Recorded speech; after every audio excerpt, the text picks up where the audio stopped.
students. Students, today we are going to study about degree of comparison in this video. Now, by the name only we understand that it is something that we compare to one another, right?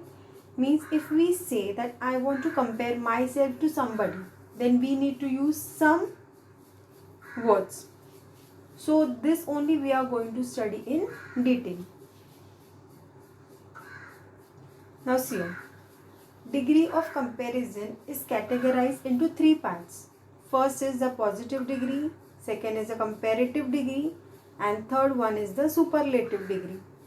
Now when it comes to a positive degree, what it is in the positive degree is used to refer to one object or a person or a place without making any comparison.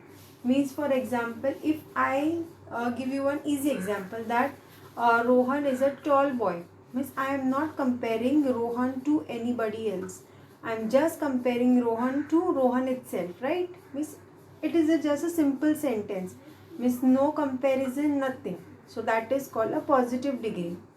When it comes to a comparative degree, now here in the comparative degree, the word compare is being used. That means we need to compare one thing to another thing. That is, the comparative degree refers to a greater degree of the adjectives as compared to the positive degree. Means if we compare to the positive degree, if we compare comparative, then comparison happens in this. So by this I'll say her house is bigger than my house. If I just a simple sentence, if I say my house is big, that means it is a positive sentence. But when I compare my house to somebody's house, that in that case it is a comparative degree is being used. That is, her house is bigger than my house. So here we have added er to the word. That means it is a comparative degree.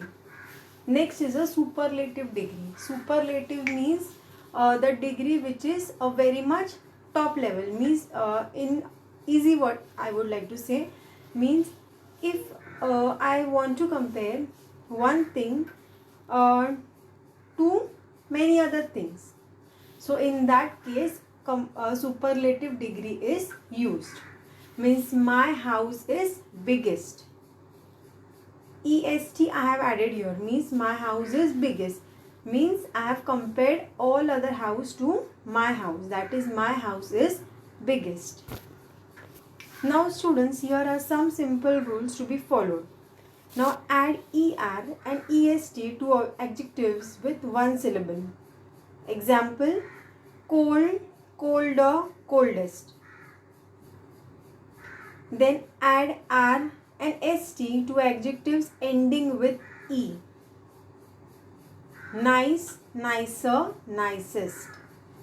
Some adjectives require the doubling up of the last consonant.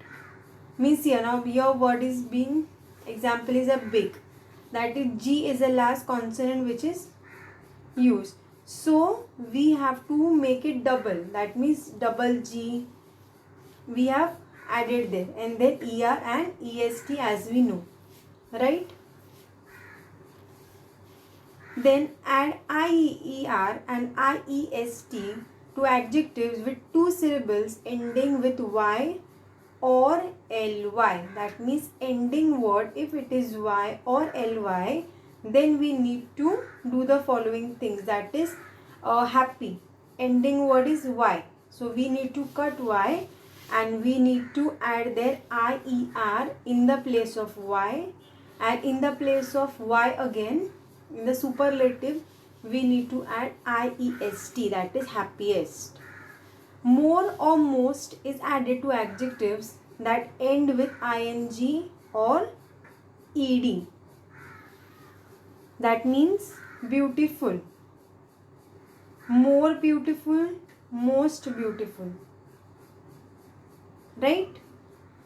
There are some irregular comparisons which do not follow any of the above rule.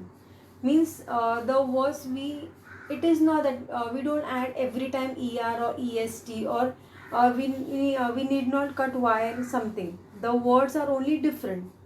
So like that, they are called irregular comparison words. So your example is given: good, better, best. So students, I hope you have understood the video. What is the degree of comparison? It is only comparing one thing with another thing. Now students, in the PDF which you will be getting of this degree of comparison, in that everything is in detail, it is mentioned, so that you will understand more in detail. So you need to write that it in your grammar notebook. Thank you students.